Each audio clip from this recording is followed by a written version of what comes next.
langsung ke materi Mas. Para Bapak Ibu sekalian, tentunya di kesempatan ini sangat berbahagia sekali bisa berdiri di depan Bapak Ibu sekalian dalam agenda corporate sustainability ya. Jadi ini adalah bagian dari bagaimana kita bersama membawa bumi ini ya, menyelamatkan bumi ini di masa depan untuk diwariskan ke anak cucu kita. Kadang kita melupakan bahwa apa yang kita lakukan ini adalah untuk kita sendiri. Padahal kita harus memikirkan bagaimana yang kita lakukan menjadi warisan untuk anak cucu kita. Kebetulan di sini saya akan menyampaikan tentang bagaimana upaya kami ya dari Pelindo terkait meningkatkan keberlangsungan ya pelabuhan ya sebagai solusi lingkungan dalam hal aspek peran dari masyarakat. Jadi nanti saya akan sampaikan tentang bagaimana kami wujudkan program Green and Smart Port. Memang tidak mudah karena kita ketahui bersama bahwa pelabuhan sudah ada sejak zaman dulu. Ya, pelabuhan tidak dibangun dari baru, ada yang dibangun dari baru saat ini, tapi juga ada yang pelabuhan yang dibangun di masa yang lalu. Oke, slide berikutnya. Ketika bicara pelabuhan, lebih banyak digunakan sebagai aktivitas multimoda transportasi karena di situ ada peralihan dari moda transportasi darat ke laut dan sebaliknya.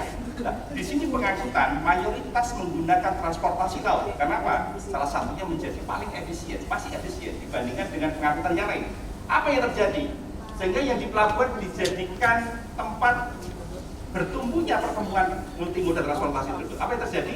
Ketika operasional pelabuhan ya masih menggunakan konvensional, yang terjadi apa? Maka efeknya adalah hasil untuk efek gas rumah kaca ini signifikan. Karena apa? Di situ ada kapal ya yang menghasilkan juga tadi polusi. Kemudian ada kendaraan yang melakukan aktivitas bongkar muat, stevedoring, carbodoring, shipping delivery. Kemudian juga ada mesin-mesin pelabuhan yang digunakan. Ya, ada crane yang masih menggunakan bahan bakar minyak. Ya, ada kendaraan yang ternyata masih menggunakan bahan bakar minyak. Nah, inilah yang bisa menghasilkan tadi emisi buangan yang tentunya ini akan mencemari pada lingkungan. Nah, sesuai dengan ketentuan di International Maritime Organization pada tahun 2018 telah menetapkan bahwa industri perkapalan internasional harus bisa mengurangi 50% pada tahun 2050 karena ini jadi problem. Ketika kapal sadar di pelabuhan, mesin mereka masih hidup, karbonnya masih terus ya mengeluarkan di situ. Sehingga upaya-upaya kita lakukan seperti apa? Salah satunya adalah kita menyediakan shore connection. Jadi shore connection itu kita sediakan colokan. Colokan kita sediakan, mesin kapal harus dimatikan, mereka harus nyolok listrik di situ. Sehingga apa? Operasional untuk kapal tetap berjalan, tetapi tidak memberikan dampak kepada polusi udara ada di pelabuhan.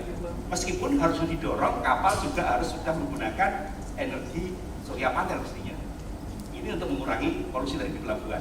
Nah, yang tidak kalah menarik adalah menurut laporan dari World Bank mengatakan di tahun 2020 bahwa ketika pelabuhan menerapkan teknologi hijau, ya, maka ini akan mengurangi karbon kurang lebih bisa 30%.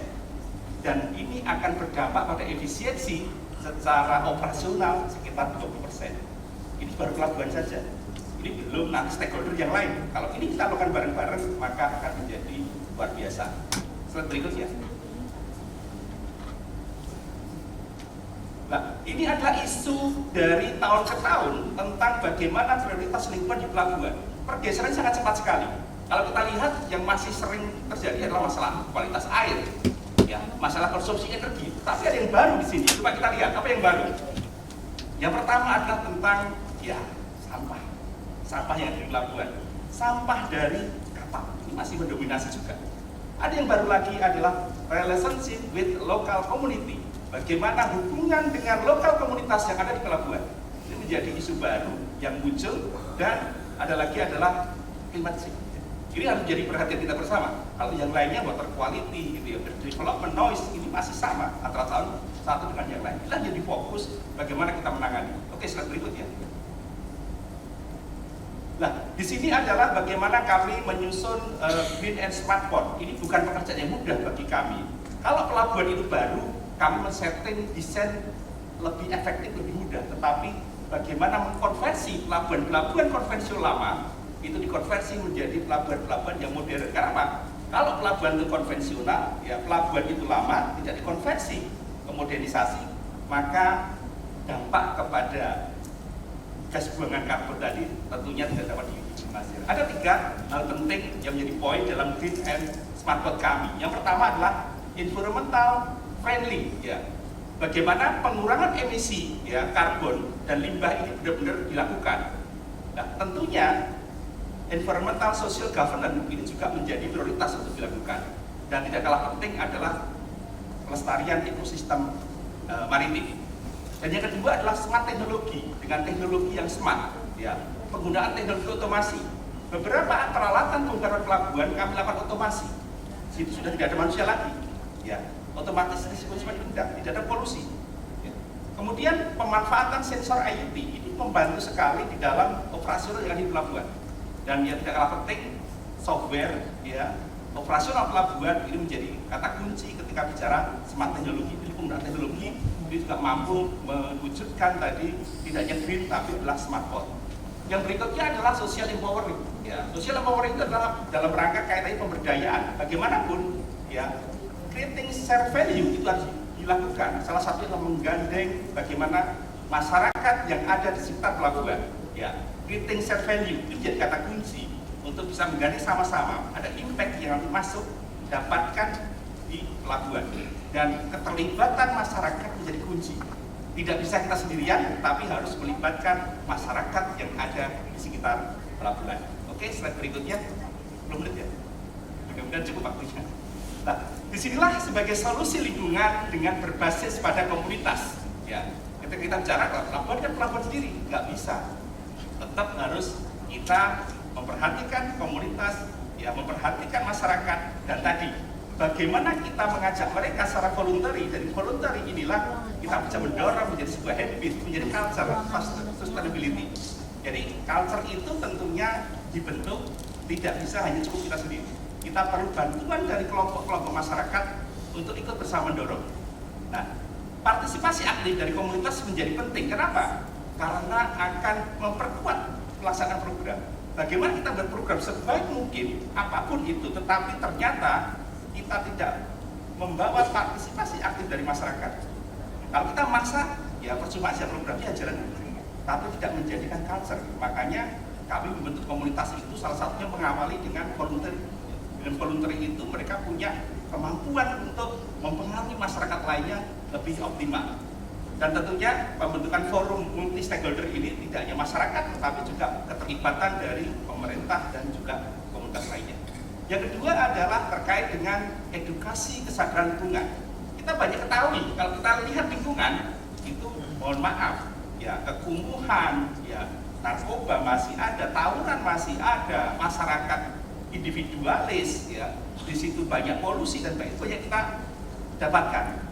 Tidak ada mindset masyarakat yang berpikir adalah untuk komprehensif, pikirnya individualis. Yang penting saya kerja, saya dapat uang, saya pulang, selesai. Sampah saya buang, nggak perlu saya bilang, nggak masalah. Karena semuanya bisa selesaikan dengan uang. Padahal tidak cukup. Sehingga edukasi kesadaran lingkungan tentang campaign, ya, bagaimana setiap rumah tangga, setiap individual harus memilahkan sampahnya, harus mulai belajar bagaimana mengolah sampahnya. Karena sampah yang kita buang ketika tidak diolah sebenarnya, mohon maaf, kalau dalam agama Muslim menjadi dosa jariah ketika itu menjadi sampah dan tidak termanfaatkan dengan baik. Ini harus didorong di masyarakat. Nah, kampanye-kampanye ini tentunya akan mendorong kesadaran masyarakat.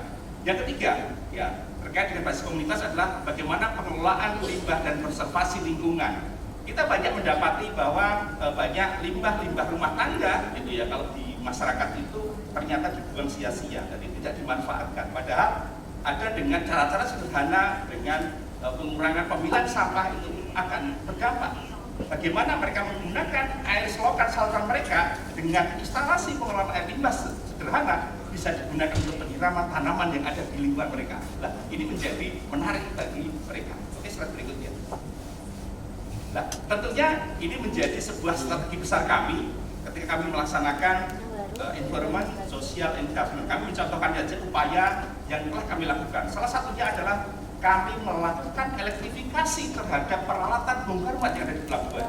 Jadi yang dulunya sebelumnya menggunakan bahan bakar minyak kita konversi menggunakan energi listrik. Ya. Ini kurang lebih ada 236 alat dan ini terus kami lakukan.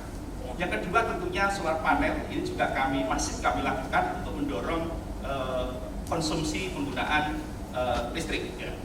Kemudian ada tadi onshore power, onshore power itu colokan listrik. Jadi di pelabuhan kami sediakan namanya power supply yang digunakan untuk kapal. Ketika dia sandar maka kapal itu dimatikan mesinnya, kemudian mereka menggunakan alternatif adalah mesin dari listrik, sehingga mereka bisa mengurangi efisiensi biaya penggunaan BBM itu hingga sekitar 30-40%. Artinya saling menguntungkan sebenarnya. Dan tentunya clean water treatment ini juga kita lakukan, dan juga bagaimana kami mendorong penanaman mangrove. Kurang lebih target kami 233 hektar saat ini sedang berjalan. Untuk kegiatan sosial tentunya tadi culture sustainability. Jadi culture-nya ini yang kita bentuk, ya.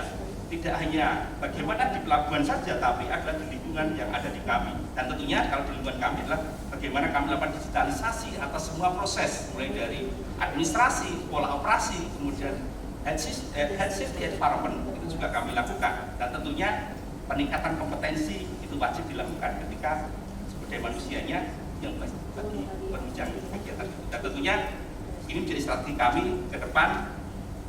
Ini menjadi aksi topik dari ESG yang kami lakukan agar mampu, ya, diimplementasikan dengan baik. Sebagai penutup, dan waktu masih cukup, ya. Slide berikutnya. Tidak panjang lebar, nanti kita bisa lebih banyak diskusi bahwa ternyata untuk mencapai pembangunan, ya, sebuah pelabuhan, kemajuan pelabuhan yang terus berkelanjutan, karena kuncinya adalah sustainability.